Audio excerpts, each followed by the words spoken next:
We are honoured to have been asked to open this event alongside Caroline, and being able to have so many influential people around the table is an opportunity that, of course, we couldn't pass up. Having seen the impressive speakers list, we encourage each of you to use the next 2 days to share your stories, your challenges, your lessons learned, and to seek advice from others in the room, because today we can help ensure that leaders in the sector are prepared for the future and the hurdles that are still to come. We also have many speakers from our team in various panels today, and I'm sure I speak for all of us when I say that we look forward to sharing what we know and how we are equipping leaders for the future. By way of quick introduction, with me I have David Lale, Oxford's Group CEO, Dr. Kana Cohen, our America's Managing Director, and I am Jenna Pilley, the Director of Leadership and Change. David, I wonder if you could please share with us a bit about your vision for Oxford and what you think that we need to be doing to make sure that leaders are fit for the future. Thanks, Jenna, and thanks also to the NGO Whisperer for giving us the opportunity to talk about some of these issues, and apologies, I guess, for not actually being there in person, and I'm sorry that we couldn't be there to interact with you all more directly. I've been involved with Oxford HR since 2016, and at the time the business had around 6 staff and a similar number of associates. We were all based in Oxford HR's one office on the Cowley Road, and we were working extensively in and around the UK, Europe and Africa. And we focused almost entirely on executive search for leaders and C-suite staff in the international development sector. As a brand, Oxford HR was well recognised and respected for its networks in the sector, its ability to identify strong leaders for the clients that we were working with. That was one of the things that really attracted me to Oxford HR, the strength of its brand and its reputation. However, my background was in the charity sector in the UK, and I knew little to nothing about international development, whilst also being surrounded by people with a huge amount of expertise and wisdom on the topic, which was actually quite humbling.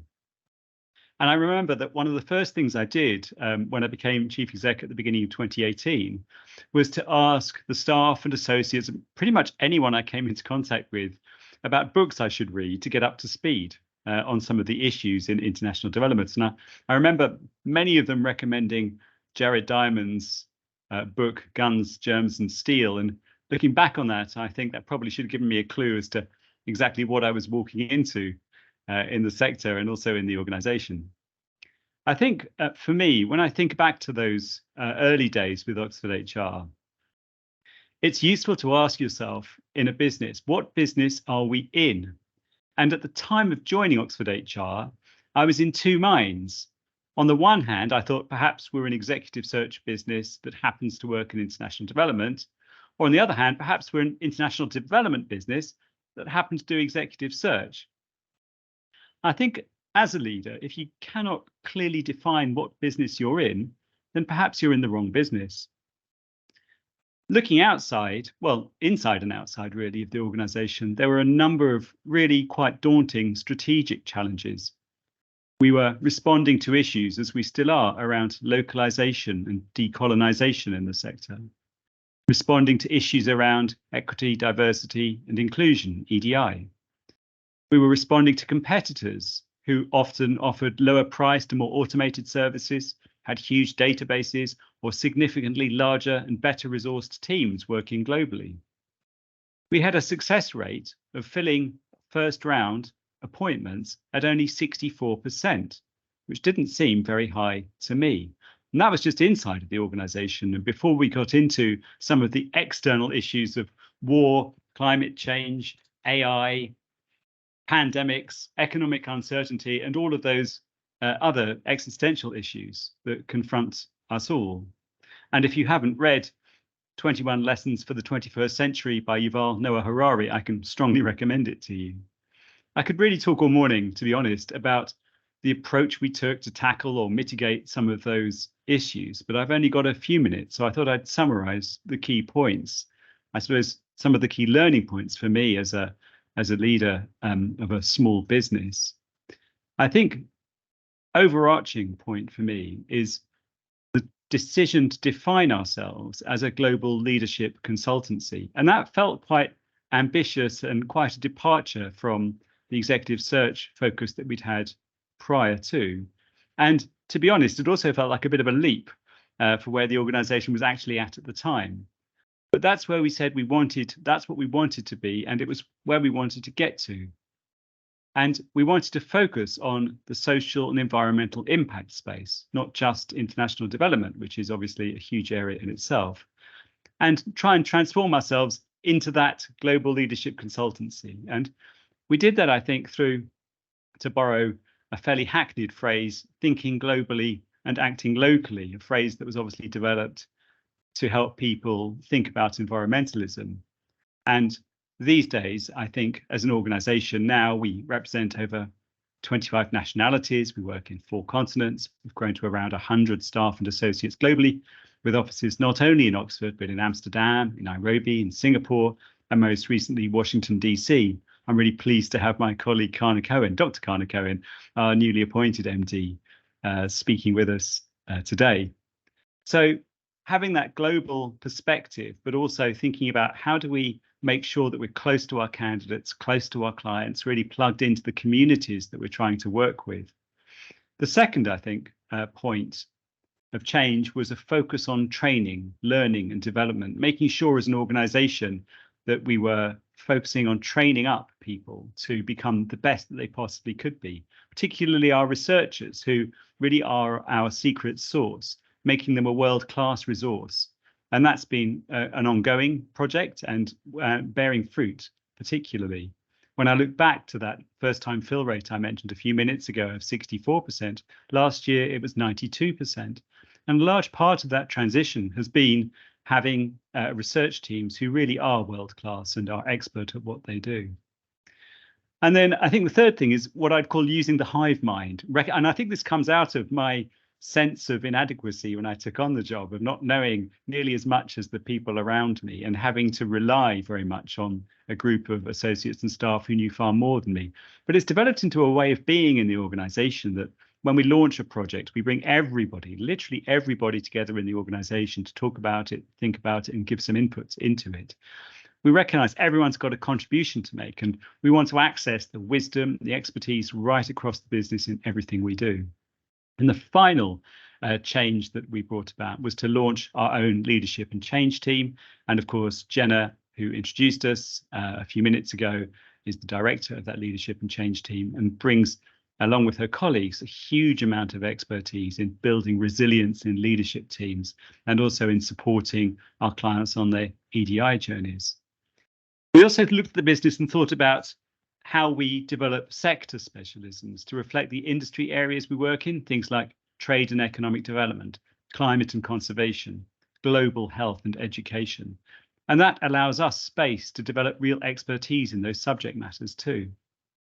I think the final point, when I was reflecting and preparing for this talk about in my own journey, I suppose, in leadership, has been about looking forwards and learning backwards, taking time to understand what we're doing well, but also where we can improve, focusing on being an ambitious organization that measures itself against the global leaders in our sector and not necessarily our immediate competitors. We want to be and want to be seen as the best in what we do. So, Janet, your second question was about why we need leaders that are fit for the future. And I'm hoping that some of the learning points that I've elucidated over the last few minutes have given a clue to some of that. And I think for me, and it's a personal view, I suppose, that leadership involves anticipating and embracing and dealing with change, because there's literally every sign the rate of change around us will just continue to increase. And secondly, that leaders are by their nature disruptive. If you want to manage the status quo, then become a manager and good luck with that.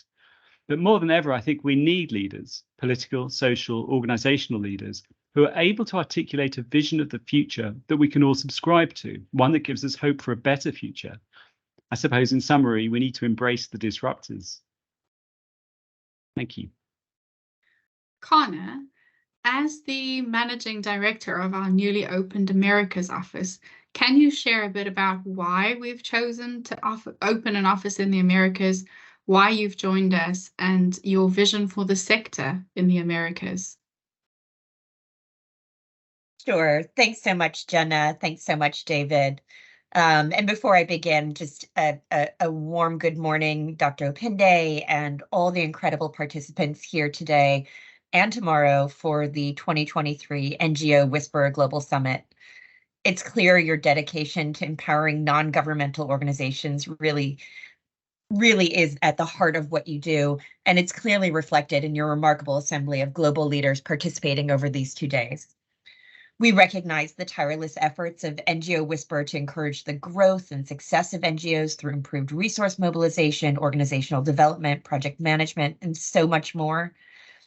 At this global summit, we really feel we're united by a shared commitment to the development and success of impact-driven NGOs, a commitment that resonates with Oxford's mission of fostering exceptional leadership among environmental and social impact organizations.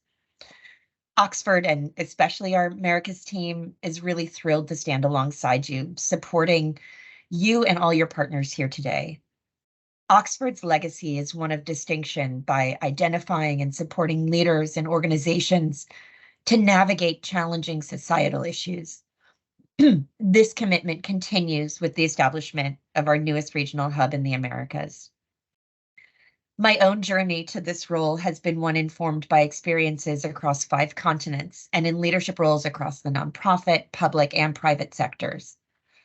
What I've learned through my own experiences leading, observing, and in no small amount of trial and error is the foundational importance of leadership in achieving mission success.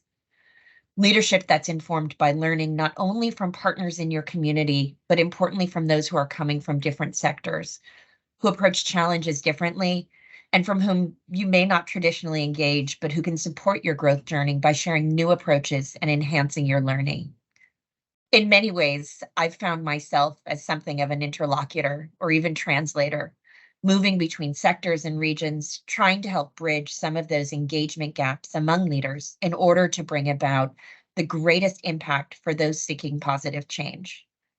This approach is something we hope to bring forward for our new Americas office as we build on the incredible accomplishments Oxford already has made across Asia and Africa and Europe and the UK. At Oxford, our mission is clear: to deliver impact by identifying, supporting, and nurturing leaders and for-purpose organizations in their journeys. We understand that leadership knows no boundaries. It emerges from all corners of the globe, every sector, class, creed, religion, and age. And we're resolute in our commitment to support these leaders wherever their missions take them. We've established our newest regional hub here in the Americas because we know so many organizations have important networks and alliances of support that emanate from the region, whether as supporters in the advocacy space, elevating issues to the global level, as funders, or as conveners and connectors across the global ecosystem. And we aim to support the broad global objectives of for-purpose organizations through leadership that further considers and connects the Americas to partners around the globe. Indeed, we believe effective leadership is the cornerstone of success in for-purpose work. Without it, purpose, mission, programming, and fundraising falter. Exceptional leaders provide vision, strategic direction, and inspiration, paving the way for organizational effectiveness, adaptability, and resource mobilization. We know leading change in the NGO sector can be an uphill battle, with funding uncertainties, fleeting attention, and the pivotal role of policy and mission success or failure. And this is why we aim to work together with leaders from NGOs as well as among strategic partners across the Americas to collaboratively identify, support, and enhance leadership and team functioning to meet the many challenges you face.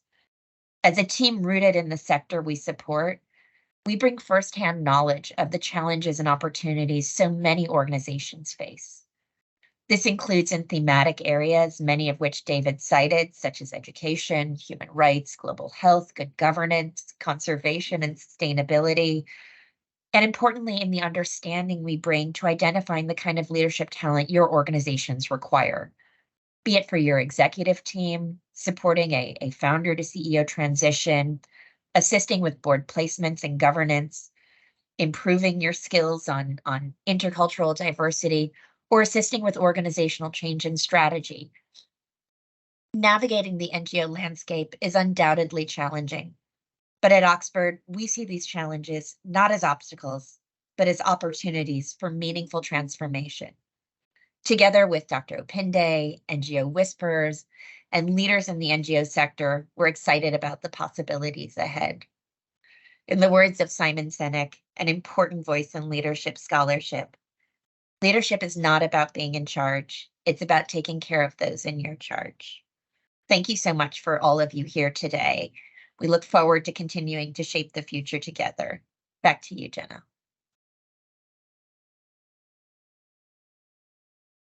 Thank you, Carmen. I'll share a bit about how we are preparing leaders for the future at Oxford.